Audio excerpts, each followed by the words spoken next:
Hello everyone, welcome. It is Sunday night and we are live here at Bat City Comic Professionals to help you wind down your weekend. As always, I'm your host, Shannon, aka Small Press Shann, here to talk about all of this week's indie and small press releases. I'm super excited, as always, to get to talk to you about all of the books that I read this week. Hopefully you read a lot of them too, or you will be, and we can have great conversations about them. Before we get started, with the comics, we are going to wrap up with a couple of things that happened this week at Bat City. Number one being that this was 24-hour comic day yesterday.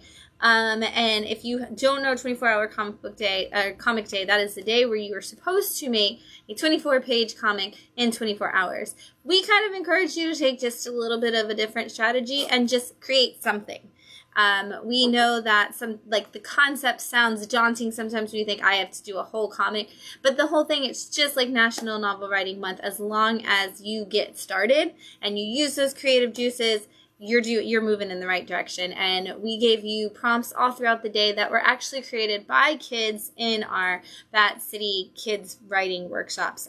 It was so cool to see some of those stories come to life by the kids, and I hope a lot of you took them and made them for yourselves. If you did, don't forget to tag us at Bat City Comic Books and show us your work, or come by and show us what you worked on for the day, whether it was one of those prompts or not.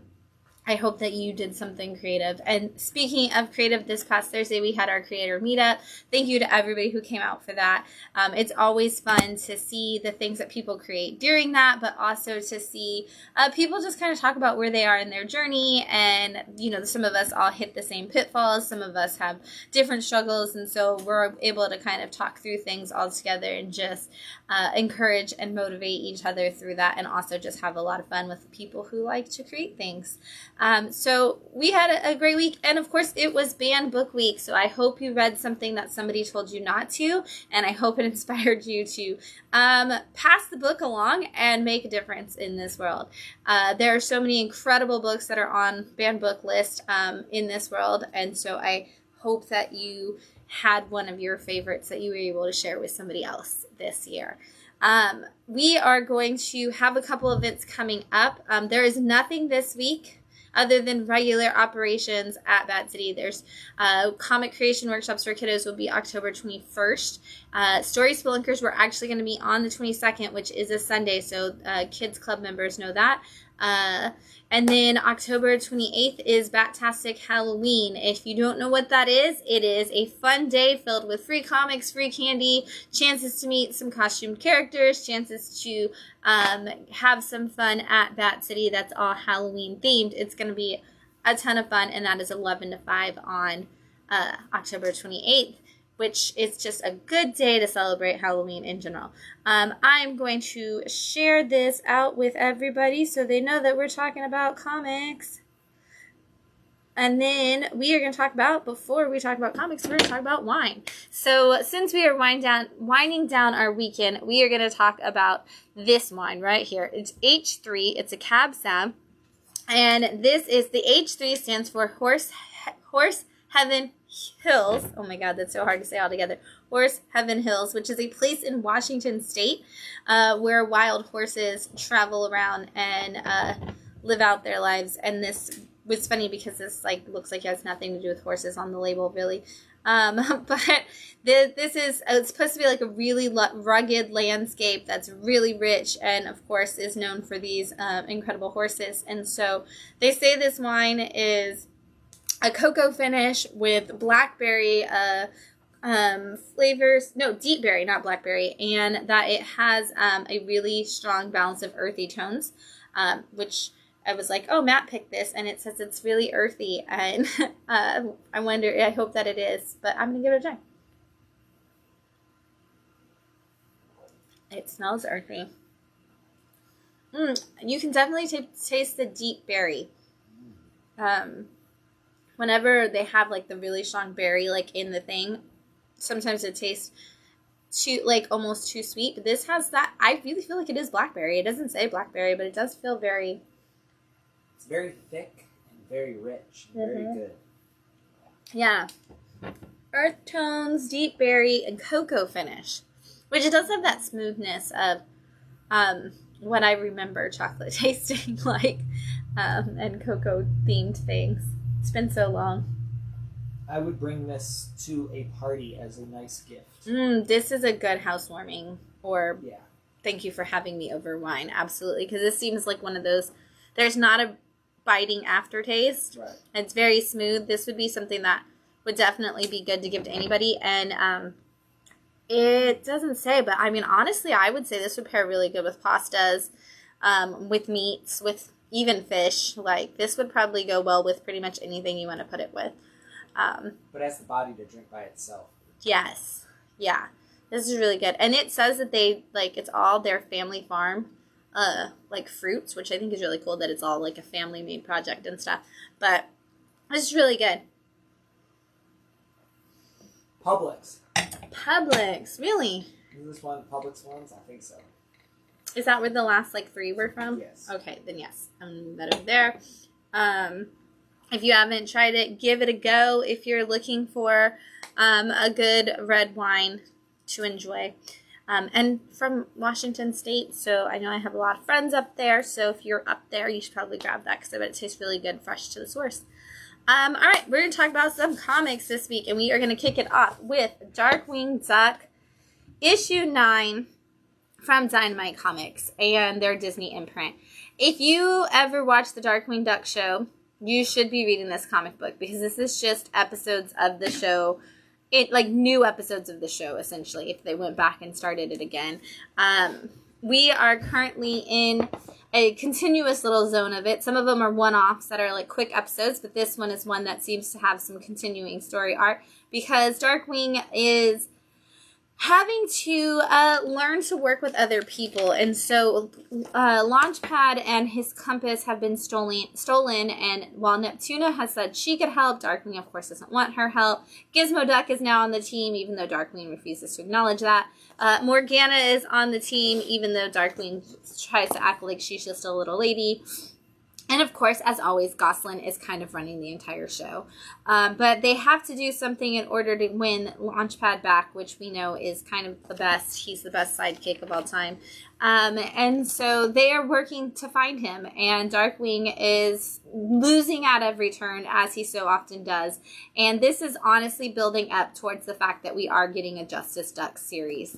And so they are currently building a little bit of who is this and like who is this character and who's that character and giving us our Justice League team up essentially before the Justice Duck series does drop. So again, fan of Darkwing Duck the cartoon, you've got to be reading this book. You can jump in usually anywhere, but I would say for this one I probably would jump in like at this arc, that issue 6, because it's gonna go for these last couple issues together. But get it, Darkwing fans, and sing the theme song every time you open it, because that's what I do. I was literally singing the theme song in my head right before I picked up the book, but I didn't want to get sued, so I didn't sing it out loud. Exorcists Never Die, issue 6 from Madcave. Gotta say, thought this was gonna be the last issue of this. Very excited to report that it's not. This is the story of 2 people who work as combat exorcists. And they have been battling through essentially like 7 circles of hell, trying to get down to this auction that is happening for people's souls. And they have fought basically all of the 7 deadly sins, except for there's one that remains. And they're kind of like, well, we've made it through them and we've made it to this soul auction and we're going to tear them all apart now and kind of figure it out. And they realize they have to fight this like upper like demon kind of lower god somewhere in there, if you want, like of, and it just honestly, like, so much of this book has been like action packed and like little bits and pieces of like making you reflect on yourself, which Steve Orlando is really good at. This one, I didn't realize I was emotionally connected to the characters until some big moments happened in this issue, and I was like, where are we going, Steve Orlando, and why are you forcing me to go with you on this journey? It's been such a cool way to do it, because you do get these battles. You kind of have like these Pokemon-esque moments where they call on the power of like angels and gods to fight things, which seems really cheesy when you open up the book for the first time, but once you're reading it, you're like, yes, invoke that spirit, let's go to war, and it's really cool. And again, it's a ex-couple, like it was like a former husband and wife who didn't work out together, and got paired together again on this team to like go down and do this battle. And it is, the relationship development between these last 6 issues has just been stunning. Steve Orlando's so good at relationship development, and you're going to get a really good one in Exorcists Never Die. The Mighty Barbarians issue 6 from Ablaze Comics. This is the end of at least this volume. We're kind of left with, it could open up a little bit more. We'll see if they continue to go with it. But this kind of takes, and I always try to show that, so let me see if it's on here, on the Impresium page over here. It takes characters that are kind of open domain from a lot of your typical stories, like Morgana Le Fay, and like Cole, and you're going to get Anasi, the spider. You get Nanook, the one who can turn into a polar bear. Like a bunch of people who have been a part of things throughout time, and now these like pulp characters are coming in to work on a team all together, and they are trying to take down an evil sorcerer who's just kind of destroying everything. And the only way they can do that is if they collect all these different magical orbs, and they are working together to find them. And that's kind of the moral of the story, is like, if we can learn to work together, maybe we can actually accomplish something more than we do when we're just looting and plundering and things. And, you know, they really have to, it's Morgan who builds the team, and it's her who has to kind of accomplish the ultimate goal, but the only way she can do that is learning to rely on other people. It's a really cool action-packed story, but that gives us some of those classic barbarian type characters. And if you're a fan of Barbaric from Vault, this is a definite pickup for you, because it's also Michael Morrissey like writing this as well, so it's like he's just wants to play in a barbarian world. Maleficent issue 5, also from Dynamite and their Disney imprint, and a fan favorite in our kids book club, so we got to do some really good story times with this before. But this is the story of Maleficent, the evil fairy queen. I feel like we should put evil in quotes. I feel like, you know, whether or not she is evil is up to debate in some capacities, especially when you come into this book, because we have seen over the course of these 5 issues just kind of people coming into the woods and harassing Maleficent, who is just trying to live her life. And because she is a villain, she does handle those things in the way that a villain would. And so when we get to issue 5, they have now sent a sorceress after her, another sorceress after her, I should say, who is defending the palace. And the two have a magic off in the woods and kind of battle it out. And we're going to see how Maleficent handles that and where she takes this in the next couple of issues for sure. But again, fan of the Disney story, you got to do this. Sorry, I'm laughing because there's a cat being ridiculous. Up next, we have Violet Descends number 5 from Blood Moon Comics. This is the story of a girl who is named the Archangel of Emotions. She is one of the main archangels who's supposed to be protecting the world, and since her job is to control and like balance out human emotions, she's very unstable herself. And in issue 1, she decides she doesn't want to have to do that anymore. She's over it, and so she just quits. She's tired of all the people in heaven. She's tired of all the angels, and she's tired of humanity, and she just kind of quits. And she has been on this quest essentially to find herself and to get away from all that for the last few issues. And meanwhile, humanity is kind of destroying itself because it doesn't have any control over its emotions. And now the other angels have started to kind of lose their way without her there to balance them. And wars are kind of breaking out between the other archangels. And so she needs to find her way home in order to to stop everything. What I love about this particular issue, though, is that we get her backstory finally, and how she became that angel, and how she got chosen to be the one in charge of people's emotions. And we kind of see a little bit more as to who she was and why she does have such an impact personally and spiritually on everybody's emotions. I'm taking a drink of this delicious wine really fast while we sort out the furry, cuddly issue in the room.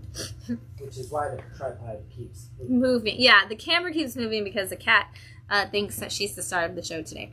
Up next, we have War Party, issue 5 from Rampart.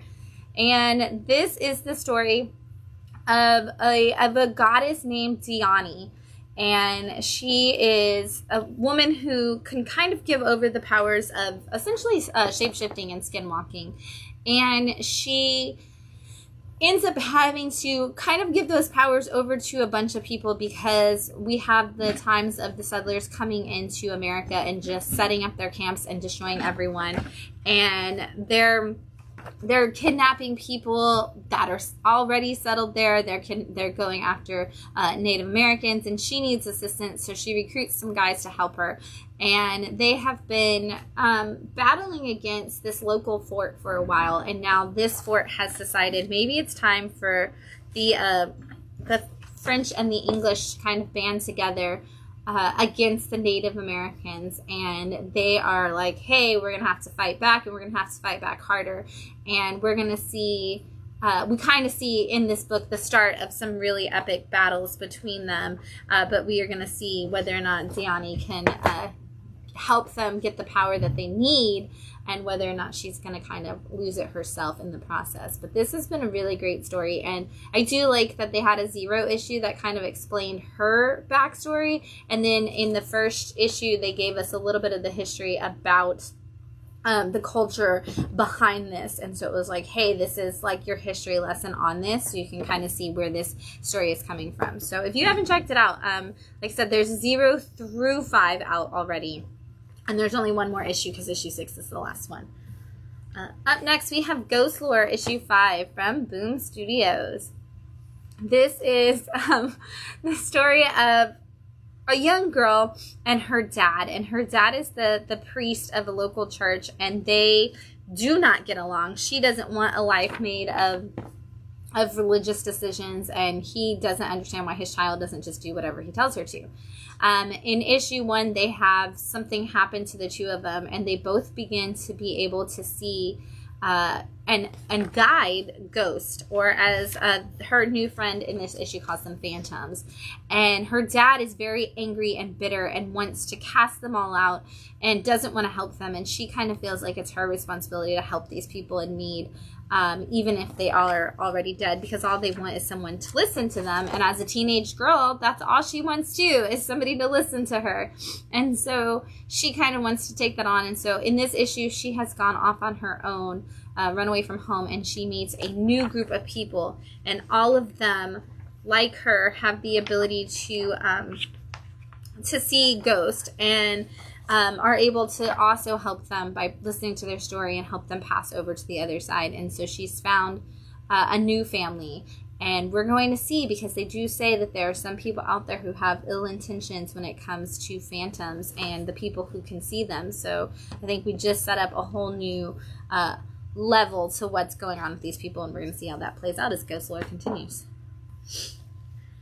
The unbelievable, unfortunately unreadable, or almost, the unbelievable, unfortunately almost unreadable, and nearly unpublishable Untold Tales of I Hate Fairyland, issue 4 from Image Comics. It's the world's longest title, but not anything that I would expect less from I Hate Fairyland. And if you don't know I Hate Fairyland, it is the story of Gert, who is a young girl who gets the magical chance to go across the world into like the imaginary world of Fairyland, where she's supposed to find a key, and the key will help her return home. Gert does not find it, and she spent about 40 years inside of Fairyland destroying it. And so now we're kind of seeing in this book some of the stories that didn't make it into the main continuity, as it were, of I Hate Fairyland. And so in this one we have 2 stories. One is of a princess who has a like a protector who is training to fight Gert, and then that princess's protector cannot defeat Gert, and the princess learns to take that battle on herself. And then we get a second story in here that is actually from Jorge Corona, who's done a lot of work with Scotty Young over time, and that story is kind of honestly more of a backstory for something that is important in the I Hate Fairyland world, and it is basically this backstory is the story of a girl who cannot find her way out of Fairyland, and the dinosaur dragon or kind of thing that guides her, and that connection that they have. And they basically say, like, Fairyland will be safe again until somebody like that comes along, and the connection between a girl and her dragon friend will always be kind of the problem in Fairyland, and hopefully that never happens again. And if you have read the last like 5 or 6 volumes of I Hate Fairyland, you do know that is kind of actually where we're sitting right now in I Hate Fairyland, is once again Gert's thing is going to come down to her and her dragon friend. So I love the cyclical nature that Jorge kind of brings to this. And I just always love to see Jorge Corona working on a Scotty Young book. And that this time we only had the 2 stories. Usually we see 3, but that Jorge Corona story in there really is setting up, I think, some big things that will happen in the next wave of I Hate Fairyland issues. So up next we have Catfight issue 4 from IDW. This is the story of a guy who is kind of a petty cat burglar, but he's wanted to trade on his own name, and his grandmother is the head of the Pussycat Gang and is the ultimate thief, essentially. Like, she has lived the Ocean's 11 style life and has that kind of team surrounding her at all times, and he's like, I don't want that, I'm gonna make my own way. And he takes on an insurmountable, can't pay back level of money from a man named Schrodinger. And he is like, I don't know who this man is. I don't know if he's a man. I don't know where he exists from. But I know he's after me. And in the very first issue, he goes to see his grandma for help, and she is killed. And so over the next course of the next 3 issues, which leads us to where we are now, he has been trying to figure out who actually killed his grandmother and stop them and clear his name so that everybody will stop coming after him. And he's kind of met different people from her gang along the way, as well as made his own friends. And he has once again learned that you can never really tell who's on your side when it comes to being a part of a crime family. And so we're going to see how this wraps up, probably in the next issue if I had to guess. But we got some really big moves in this one. So if you haven't started Catfight yet, now it's time, jump in and like figure it out, catch up, because again, this issue is really great. Godzilla, Here There Be Dragons, issue 4 from IDW. If you ever watched a pirate movie and thought, I really wish that Godzilla was here, this is your movie. This is your book. This is the story of a pirate who is in prison and swears that the queen is involved in the hiding of giant monsters.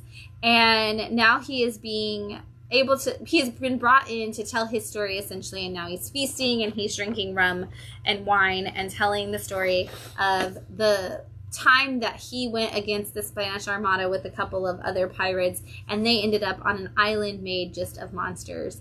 And the story, of course, seems to get more and more preposterous and insane with each time, so they don't really believe him, except for one man who just happens to be the leader, so he keeps getting to tell his story.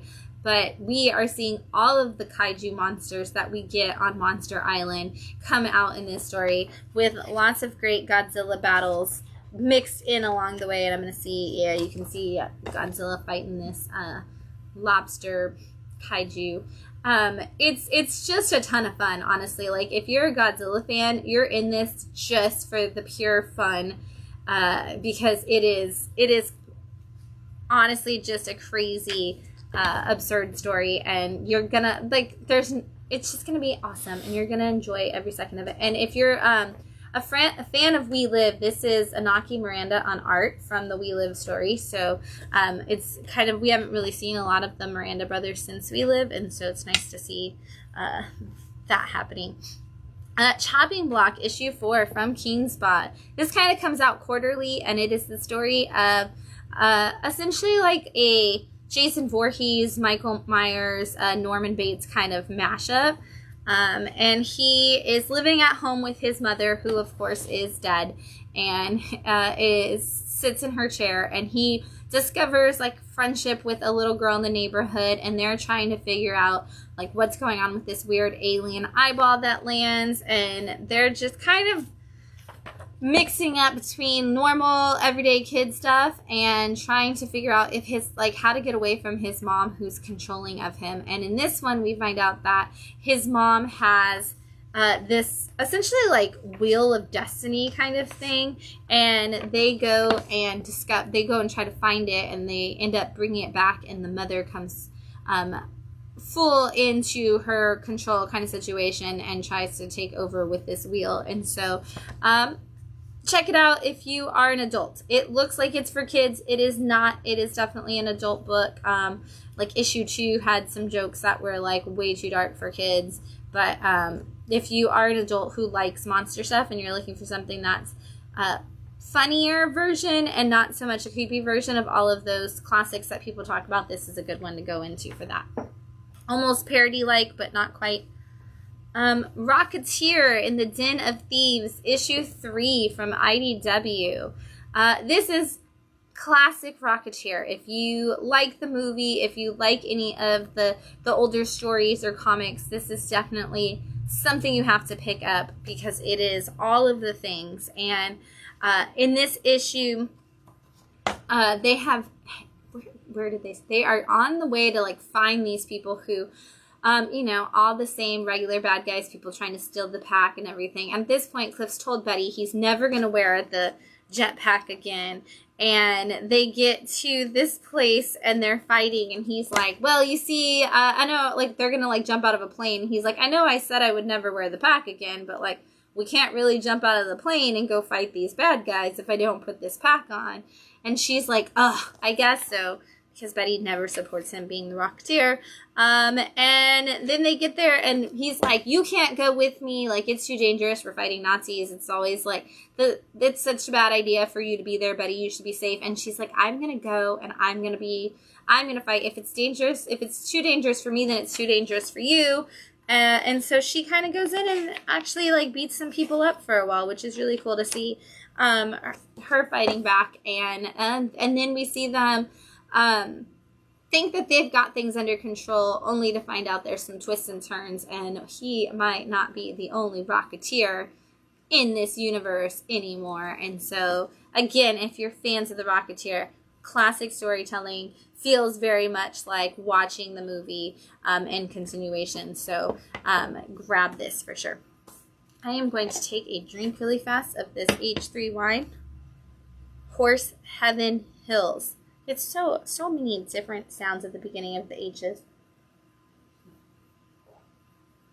Very smooth, very delicious, very wobbly.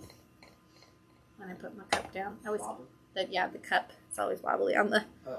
The wine's wobbly. Huh? The wine's wobbly. No. Okay, this one has a racy cover warning. The next two actually do, but this is Gene Simmons' book, Dominatrix, and this is issue 3 from Opus Comics. And honestly and truthfully, I feel like they made these covers way more racy than, like, they needed to be, just to, like, for people who might want to pick up the covers.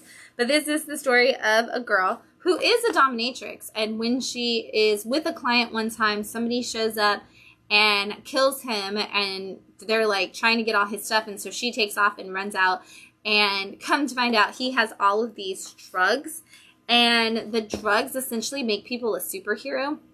And she's gone through a lot of her life really anti-drugs because her mom was a drug addict and she had a lot of issues with her mom.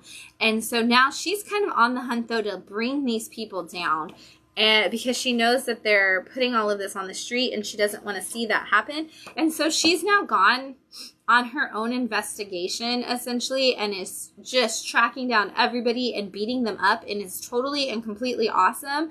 And I love her so much. and she uses everything in her wheelhouse to get the information she needs, and just keeps moving forward in this case. And she's so smart and such not the detective you would expect to get in a story, but the detective you need to see, because she's so cool. So if you haven't picked this up, again, Gene Simmons from Kiss came up with the story and is kind of overseeing it. And so check it out. Opus always does their music-related titles. I love that this one kind of, once again, just was way more than I thought it was going to be, and really good. And then up next, we have Under a Blood Red Moon, issue 3 from Dren Productions. And this, I just learned, is actually on what they call Dren After Dark, which is their more adult version of their stories, which makes way more sense now. Because this is definitely a more adult title. But this series is all about, and oh my gosh, I love this stuff. This series is all about vampires versus werewolves versus aliens. And basically aliens have invaded the earth and they are taking all the humans, and that kind of is dangerous for both vampires and werewolves, because if vampires don't have humans to eat, then vampires will die, and if werewolves don't have humans to transform into werewolves, then they'll die. And so we have learned that there's a lot of sneaky, underhanded stuff going from both sides, and basically the plot now is that the aliens are going to destroy the moon, because if they destroy the moon, then werewolves can't transform, and then they could enslave all of the werewolves to continue their fight for them. And that's kind of all they want, is to just get these werewolves enslaved that can't ever transform, but you still have these stronger humans. And the vampires, some are on the side of we have to all work together, and some are on the side of let's kill each other. And so we might see a big giant war between all three, aliens, vampires, and werewolves, by the end of this, but it's going to be crazy. So if you're into those and you're an adult, you may read this book. If you're not an adult, don't read it. There's a lot of adult concepts in there. So up next, we have Ribbon Queen, issue 3 from AWA. And this is a horror thriller kind of story from Garth Ennis. So as violent as he can be in the Punisher Max and The Boys and things like that, he is bringing that to the world of horror, and in a really, really cool way. And I really like this series a lot. But basically, this is the story of a girl who was, I'm going to leave it on this page because that's crazy. A girl who was attacked, and she called the police, and the police helped her, and the cop that helped her ends up basically keeping her information, and now kind of just stalking her and abusing her himself. And so she ends up dead, and another cop is I'm going to investigate this. And that's when they kind of discover that this other cop is coming after her and doing all these things. Well, the thing about it is that this girl doesn't really stay dead, and there's a lot of crazy stuff that happens, because essentially all of this violence towards women awakens a ghostly spirit called the Ribbon Queen, who just kind of comes in and literally tears you to ribbons if you are against her. And the people that she is going after are all the men who are being rude and aggressive towards these women, and it is insane, and I love it. So seriously, I think that this is one of those books that I know AWA has a partnership already with the production company for all of their books to be turned into productions, and I hope this is one of them, because the way that this would look on film would be absolutely fantastically phenomenal, because this is such a great cinematic story already, and I just really want to keep watching the Ribbon Queen tear terrible people to shreds, because it's fantastic. But this is issue 3, so we probably won't get to see it for much. Oh no, it's 8 issues. Whoo, there's still so much to go. Yay, I'm so excited. I thought it was 5. Now that I know it's 8, I'm yay, let's do it. The Enfield Gang Massacre, number 3 from Image, and this is a part of the That Texas Blood franchise, but it is not connected directly. So if you've never read That Texas Blood, doesn't matter. I actually have 3 people who got this series and had never read that Texas Blood and have now since then like gone in and read that Texas Blood. One of the things I love about this series, specifically the Enfield Gang Massacre, that is that it's all on newsprint and it smells wonderful when you read it. But this is the story of a man named Enfield who lives in the Old West in Texas. And he's kind of known as like the local villain, essentially. Like he's one of those outlaw kind of guys. And he's kind of like turned his way, though he only does outlaw-y stuff like as a Robin Hood kind of situation.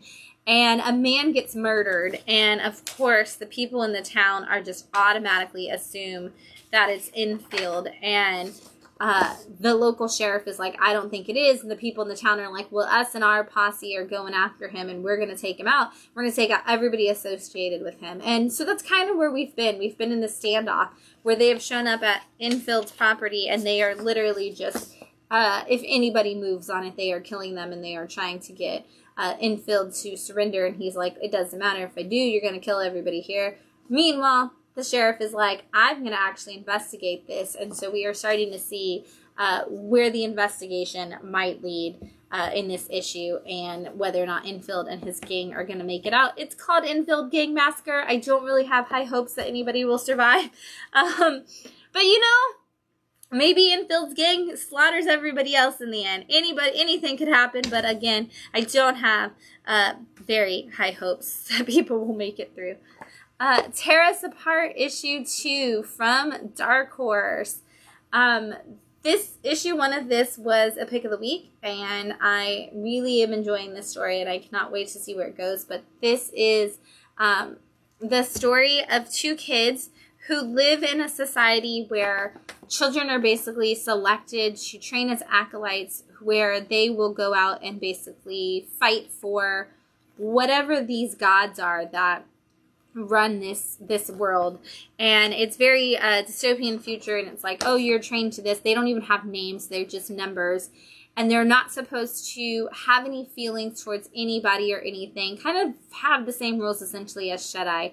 And 2 young kids, when they first arrive, they develop a bond together, and over the course of their childhood into the teenage years, they have now fallen in love. And when the final child comes in to test them, they can't let the other one get hurt. And so now they have been ousted and are on the run with everybody that trains with them coming after them. And we are going to see if these 2 can make it, not only through this snowy wilderness, but also through this battle. And then are we going to find out more about the world? I think we are. We just, we meet a new character in this issue, and they kind of give us a little insight about what we might be seeing. And maybe we're going to find out that everything we've ever been taught is a lie. I cannot wait to see where this goes. This is written by Jay Baruchel, who you know from all the movies starring Seth Rogen, or How to Train Your Dragon, or Nick and Nora's Infinite Playlist, or The Sorcerer's Apprentice. So, it's really cool because usually when you see the books, by the celebrities, we hear a lot about it before it comes out, and I kind of think it's cool that this one just kind of came out. Abbott, 1979, Boom Studio, issue 1 from Boom Studios. This is the story of, the continuing story, I should say, of a woman who can fight darkness. She has the power of light, and essentially she fights what they call the Umbra, which is the darkness, literally. And it comes out in the shadows that kind of fill up people and the world around them. This has been going on for a while. This is not a new series, and you do have to read the previous series to know what's going on, because this does continue where that leaves off. But she is always been a reporter, and at this point she's kind of given up on a lot of stuff because nobody believes her because of all the stuff that she's seen and done. And so she's just writing fluff pieces for a small paper, and they're trying to lure her back into the real world. And you can see she's kind of just like, I have to fight these monsters. And I love the monster in the darkness that she is fighting, and how cool it is when she fights with light. So if you have not ever read the Abbott series, please start at the beginning, because it's a great story, and you're gonna you're gonna want to know what's going on for sure. All right. Alice Cooper, issue 1 from Dynamite. And the crazy thing to me is that this is Rodney Barnes writing this, who wrote Philadelphia, and and it's crazy that that's who's writing this Alice Cooper story. I guess this is technically, when I looked it up in the system, this did say it's technically volume 2. Didn't really matter. I didn't register that anything had happened prior to this. But this is the story of the devil wanting to be famous for making music. He is you know what? I could take over the entire world. I could bring hell up here. But nobody would love me the way musicians are loved. And seriously, if you've ever been in the room when a musician's fans are around them, you know that that's so true. There's no level of fandom fans for musicians. And so, but he's but I want the level that rock musicians have, and classic rock musicians. So he's going after he goes after Steven Tyler and Aerosmith. Is that this page? Okay. Yeah, he goes after them. He goes after so many different people, and then they come to Alice Cooper, and they're the devil's gonna come after you. And he's oh, is that why I'm seeing all this weird stuff? And they're you should be prepared. Also, I just want you to know, Alice Cooper is in Sarasota, Florida at the time when they come to him. And so I thought that was super cool. But it's just crazy, because then Angel shows up and is you have to be prepared. You're the only one that can fight the devil. And he's I mean, do I have to fight him? He's all you have to do is out-rock him. And so just keep doing what you're doing. You can fight against him. And so basically, all these minor demons that the devil sends after Alice Cooper come out. And Alice Cooper is just I'm here to rock. And it's kind of defeating them. And so we're going to see what Satan throws at him next as Alice Cooper just continues to rock everybody's faces off. So it feels very much if you like the Opus comics with all the bands, this is going to be another really great one. But honestly, if you are an Alice Cooper fan, I feel you just have to have this book, because you're going to get to see him battle the demon. And again, Rodney Barnes is writing it, and I'm still that's such a crazy off the wall book for this multi-Eisner winner to write.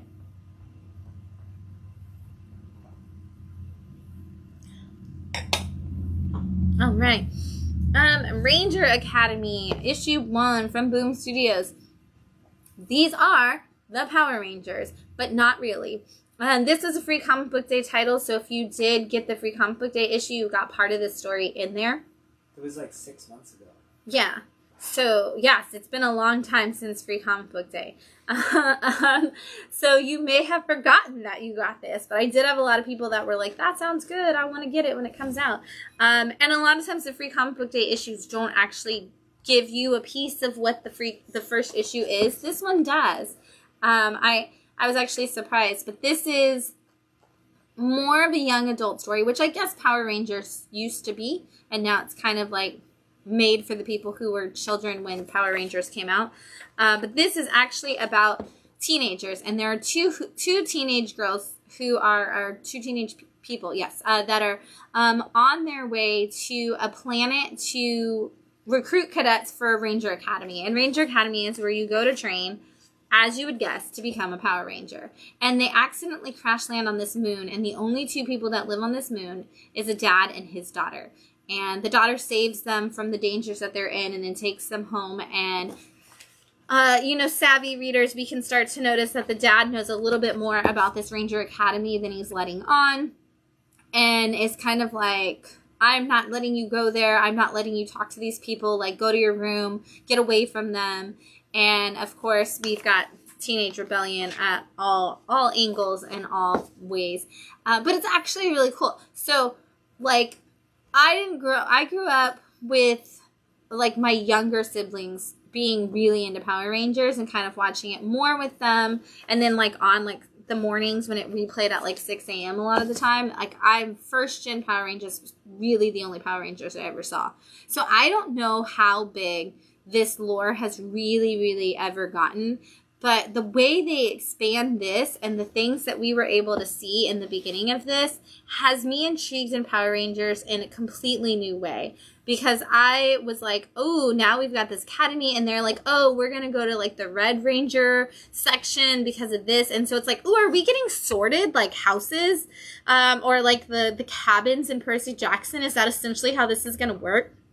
And we talk about this all the time, Matt and I, like, once you do that, you automatically get people on, because it's like, well, which one would I be sorted into? Like, which one would I be? And I mean, the fact that, like, not every girl is in the Pink Ranger building is automatically a step up for me. And so I really want to see what all they explore and what they build into this and where this really goes, because I think they have an opportunity to really make Power Rangers deeper and more relatable for this new market of people, and yet still be something that old fans are like, oh, this is really exciting for me. So I think it's really cool. I'm really looking forward to it. I'm not going to lie, this almost made it to my picks of the week because I really just like the lore that they built out for it. Again, if you got the free comic book day and you thought it was even the slightest bit interesting, I recommend you grab that. I feel like I fell exactly in between these two fandoms as I bring up the next book, because the next book is Transformers #1 from Image and the Skybound imprint, which is Robert Kirkman's world, which is important to note because if you've been following along, you know that Robert Kirkman has created a new series called Void Rivals, which is the start of the comic Energon universe, aka your Transformers, G.I. Joe crossover. And this is, we have Void Rivals going on right now, which kind of has nothing to do with either one, but it does seem to have to do with like the planets in space, and it's going to align somehow. This is the first actual full-on Transformers book that we see, and it stars, and it's written and drawn by Daniel Warren Johnson. And it stars these two kids, as Transformer things always do, who are just trying to go out and have a day away from everything, and they end up going into this room and finding a bunch of robots who awaken and start immediately fighting each other. And if you are a Transformers fan, which I feel like at this point every generation has had their Transformers, you kind of immediately know, like, oh, well, this is Autobots and Decepticons, and they're, like, waking up. If you are a 1980s Transformer fan, you are going to lose your mind. I mean, every Transformer that you have ever loved from the 1980s, except for one in particular that I'm not going to bring up, comes into play in this. And I was really shocked to see some of the ones, like, that came out immediately, and I don't really want to spoil it and tell you all the names of all the different Transformers that we see. We do see the, okay, I don't really want to tell you all of them, but I do kind of want to show you some of them. But we do see the Decepticons get loaded up and ready to go faster. We also do hear them say that they all need Energon, which is essentially going to fuel them. And so there is, the Decepticons are looking for, I love this Michael Bay shot right here. Like, come on. That's like an Optimus Prime running through an explosion with two kids in his hand, like yelling, like we gotta roll out kind of thing. Oh my god, it was the most Michael Bay moment. But it's seriously, like, look at this. You're getting some really cool Transformers moments if you're Transformers fans. If you're a Daniel Warren Johnson fan, even you don't even like Transformers, just read it for the Daniel Warren Johnson art and storytelling. And one of the things that I think is really super cool about this is the story in the back, like the letter from Daniel Warren Johnson, is he can still remember, like, one of the most tragic moments of his life was losing, like, pieces of an Optimus Prime toy. He can still remember going to Toys R Us with his grandfather to get that Optimus Prime toy. And he even talks about the thing that made him want to learn to draw was Transformers. And so this is everything. This is that moment for him where all of the things that made him what he is come together. And I think you're really going to see that for Transformers fans. This is going to be huge. And it does lead to the continuation of Void Rivals, but also Duke coming out this December and Cobra Commander coming out this January for all of you G.I. Joe fans. This universe is going to get big, and it's going to get big fast. I mean, it's already, 45 years old for a lot of it. So we're just going to expand on that and bring it all together. And then we will also get G.I. Joe, which is coming from all the G.I. Like, we're going to see a lot of the G.I. Joe stuff actually coming from Larry Hama, which for G.I. Joe fans, I know that's all you want, is to ensure that Larry Hama continues to bring you the best of the Joe world, and he is. So be prepared to really just fall in love with this. Robert Kirkman and the Skybound team are putting so much love into this, because this is a huge one for Kirkman as well. So now on to where the fandom I did fall into as a child, Archie Halloween Spectacular from Archie Comics. If you know the Archie world, we get a special like this for every holiday, and the Halloween ones are always some of my favorites. And in the last year, we've had 2 new characters named Trick and Treat, who have come to be a part of our Halloween specials. I love this because in the very first page, they're like, we're reading old Archie comics to get ready for the Halloween special. And then they go to, as every year of Archie Halloween special, Veronica Lodge is throwing a party and everybody must go, and Trick or Treat show up to see how they can really torment and or help everybody. And of course, it's Sabrina that knows Trick or Treat are there and has to kind of get them organized a little bit in order to save the party if she's going to do it. And then we've got, we always get those backup stories that are old ones. So we've got a story when they all wanted to go to a party and they were walking through a cemetery thinking it was just like some stunt that Reggie pulled when ghosts and zombies and everything start to come out. And so we see, of course, whether or not that's real. And I think my favorite one in the book was Archie and Jughead going for a walk around Halloween, worried that they're going to see a vampire or ghost or a werewolf or something, and then they are actually like kidnapped by a vampire, but Archie and Jughead are so dumb that they do not get it, and they just keep making excuses for it. And then we get a story of Sabrina fighting for her place in society, because there's just absolutely no way she's going to let her witch foe beat her out for this. And so great, absolutely wonderful Archie stories if you love them. So jump in if you love Archie. This is always my favorite thing for the holidays, is to get the Archie book and see what great stories they're going to give us. Numiverse Origins, and this is actually from Iga Manga, and this is manga made in comic format. So it's a single issue story, read American style front to back, but is actually essentially the same, like it's like a translated manga, essentially front to back in comic format. That's the words I'm looking for. And this is the story of Yuki, who is a young girl, like a college-age girl who's in school and finds her class to be extremely boring, and then a guest professor comes in, and he's a guy that's not much older than her, and he's discovered all these things, and she immediately is like, oh, I have to go, like, talk to him, and she tries to set up, like, cute little moments with him as they go out and, like, start talking to each other, and he's, like, completely not understanding because he's wrapped up in his stories of his science and stuff. And so they kind of build the beginnings of a relationship in this issue. And so if you read manga, honestly, it's like so many manga on the shelf. You're going to get that same feeling. You're just going to get it in reverse because it does read American style.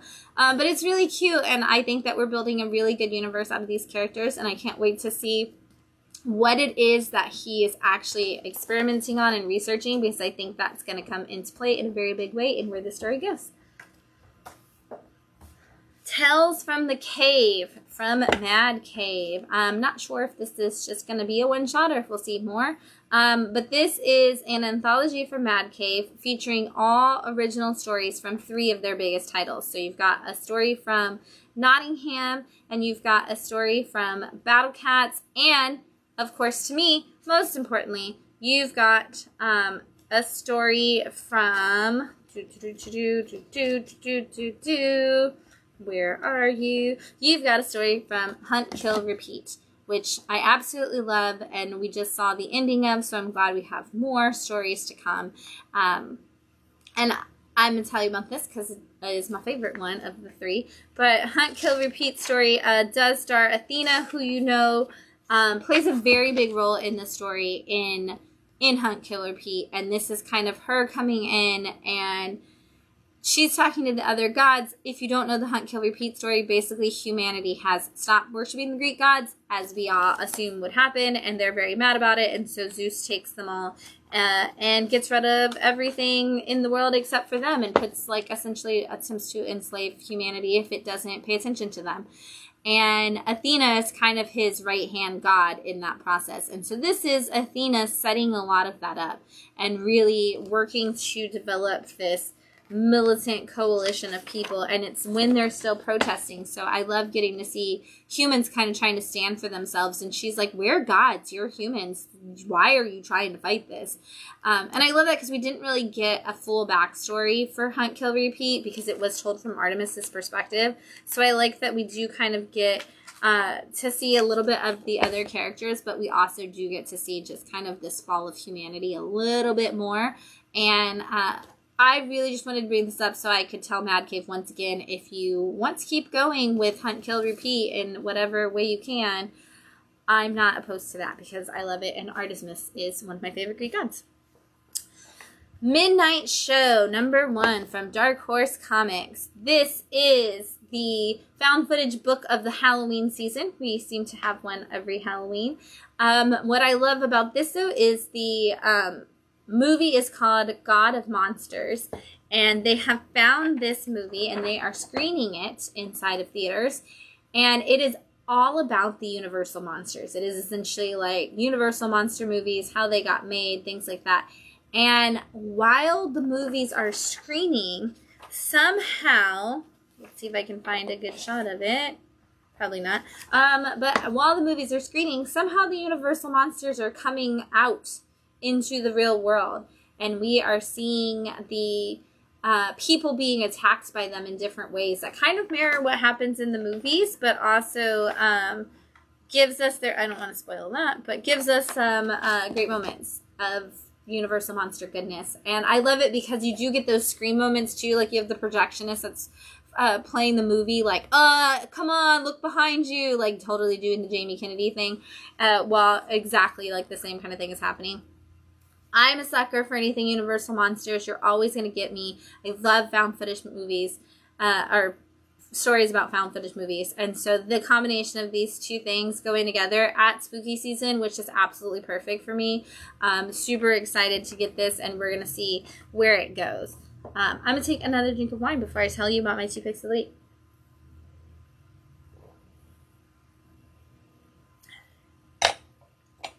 All right. First, we're going to switch this up.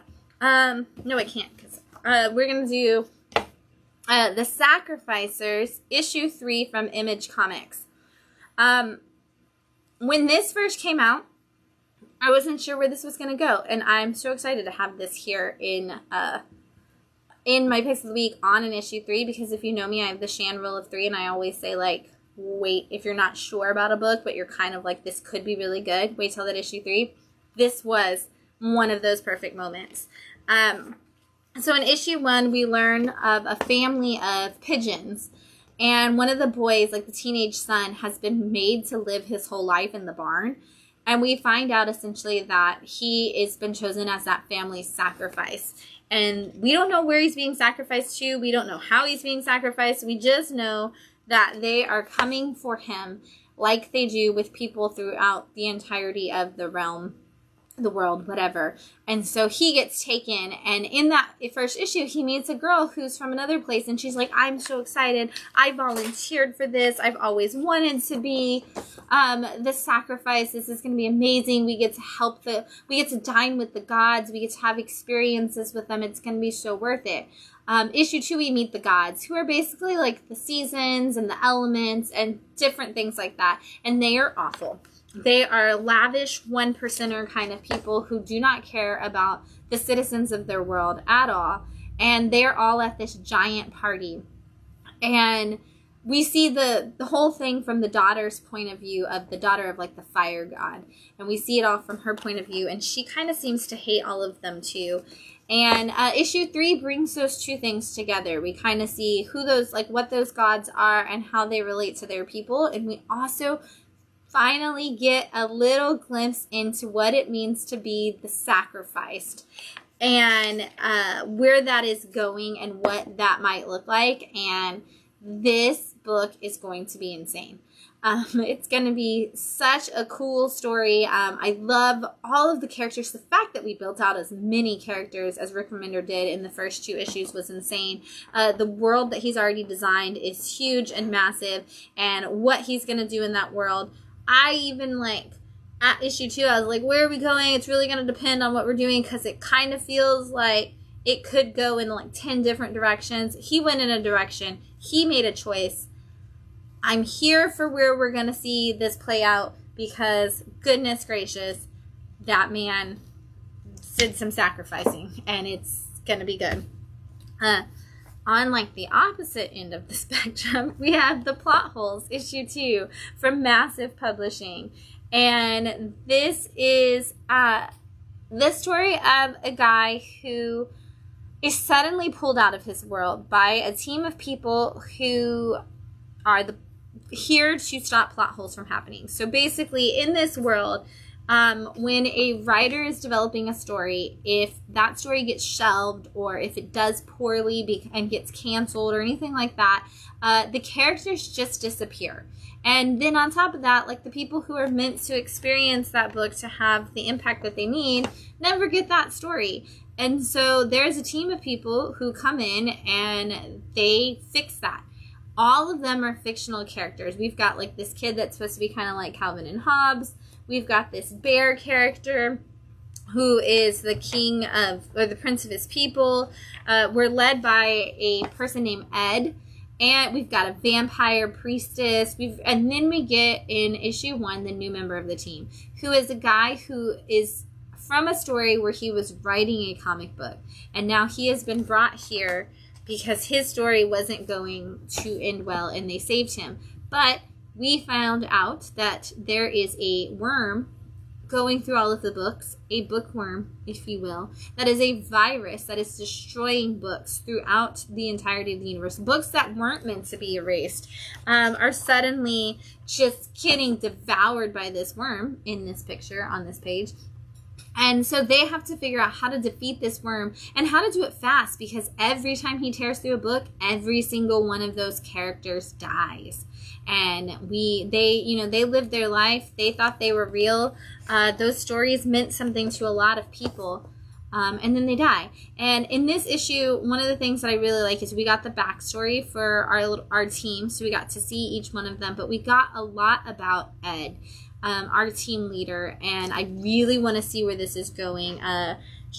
Sean Gordon Murphy is writing this. And I'm so excited because I love the White Knight series. I think Sean Gordon Murphy is really good at taking those things that we're used to and all those tales and just kind of giving us a little bit of like flipping it on its side almost. And I want to see how he does that with this story that we've seen similar things to before, but he's already gone in so many different directions and given us some really great leads that are going to tell us an awesome story. And issue 1 was in our picks of the week, and now issue 2 is as well. So keep it up, Sean, because you're crushing it with that book. And obviously I'm biased because I love books.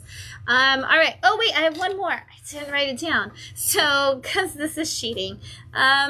Witch Hat Atelier, volume 11 is out this week, and I don't usually bring manga, but this is one of my favorite books on the shelf right now, so I had to bring it. And I'm not going to show you any of that because I don't want to spoil it for me and Matt, but I am going to tell you to start at volume 1 because you need to read it. This is the story of a young girl who really, really, really wants to learn magic and is suddenly given this book, and she memorizes all of it, and she starts learning magic, which in her world is done through drawings and art. And I'm trying to find one of those ridiculously over the top drawing pages like this. And she's unknowingly does forbidden spells and causes a lot of irreparable damage, and so she is actually given the chance to go live at a witch atelier and become an apprentice and learn.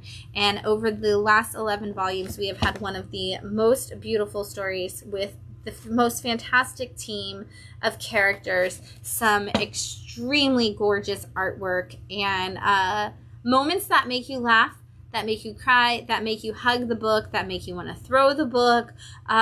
Just everything that you could possibly need from a book, you get from this series. If you are looking for something to replace something like a Harry Potter in your life because you need to fill that void in a new way, this is definitely a good one. Miyazaki. It is literally a Miyazaki film in book format. From the art style to the way that the characters' facial expressions work to the story itself. It's got all of the heart, all of the magic, all of the beauty and wonder.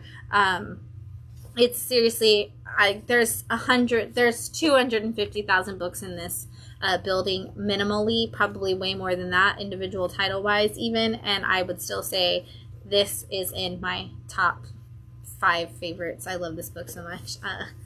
It's one of the ones that makes me like super happy when I read it, and you guys got to check it out. All right.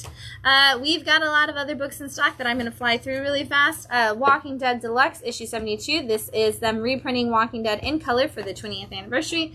Vampirella Dead Flowers, issue 1. Dawn of DC brings us Shazam once again, and he is on issue 4. Red Goblin, issue 9. Sheena is back in Sheena, Queen of the Jungle, issue 2.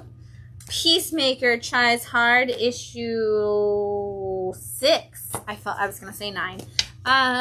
Masters of the Universe back again with the Forge of Destiny, issue 2. Fire and Ice, Welcome to Smallville, issue 2. This is really confusing. There are 2 Fire and Ice books on the shelf. This one does have the Welcome to Smallville subtitle. It is the DC book. If you just read Human Target, this kind of spins out of the pages of that with Fire and Ice from there. The other one is, of course, related to the Conan universe. Dead by Daylight, issue 3. These are probably bad because they do have game codes for those who are playing that game. DC Ghouls Just Want to Have Fun. This is your annual DC holiday excitement for the different horror stories to go with the universe. Buffy the Last Vampire Slayer, issue 3. Darth Vader, issue 39, part of your Dark Droid story. Star Wars Bounty Hunter, issue 39, and we are getting those anniversary issue covers for the Clone Wars.